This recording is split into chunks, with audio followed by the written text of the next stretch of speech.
আমাদের বাংলাদেশের একজন বুজুর্গ আলেম আছেন, হযরত মাওলানা মুফতি নজরুল ইসলাম কাসিমি দামাত বারাকাতুহুমুল আলিয়া। আপনারা ওনার বয়ান শুনে দেখেন কি মজাদার বয়ান। তো উনি বলছেন যে আমি দীর্ঘ ৩৫ বছর যাবত সারা পৃথিবী, সারা ইউরোপের শতবার পৃথিবীর বিভিন্ন দেশ উনি সফর করে।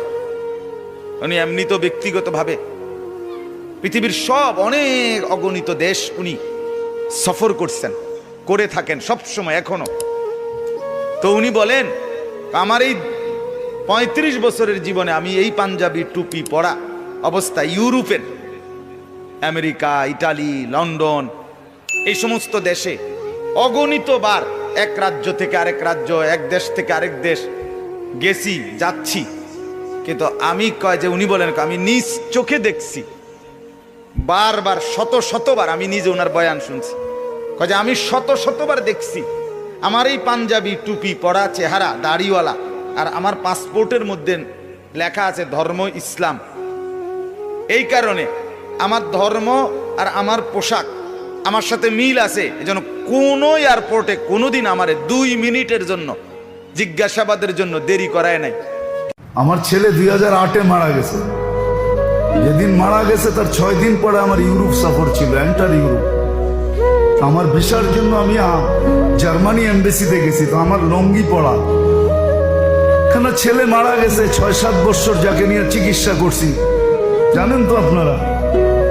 বাংলাদেশে ব্যাংককে প্রথম ছেলে, মনটাও ভালো ছিল না, থাকে কি করা। আমার লুঙ্গি পড়া ছিল, পানের ডাব্বা হাতে ছিল, আমি পান খাইতেছিলাম, জামায় বুতামও ভালো মতো লাগানো ছিল না।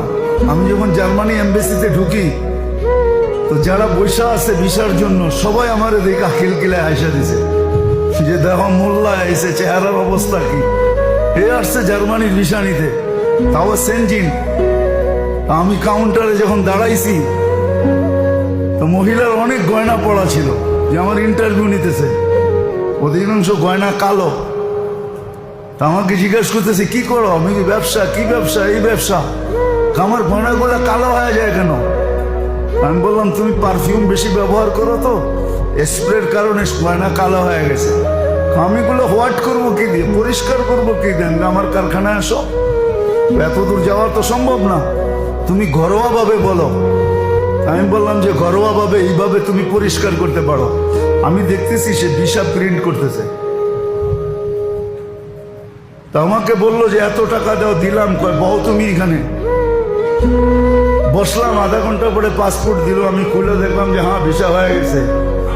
এখন সবাই মুখ দেখা দেখি করতেছে, যে মোল্লা কর্তিকা তো বিশাল হয়ে গেল, আমরা তো ঘন্টার পর ঘন্টা বয়ে দিছি, কেউ তো ডাকেই না।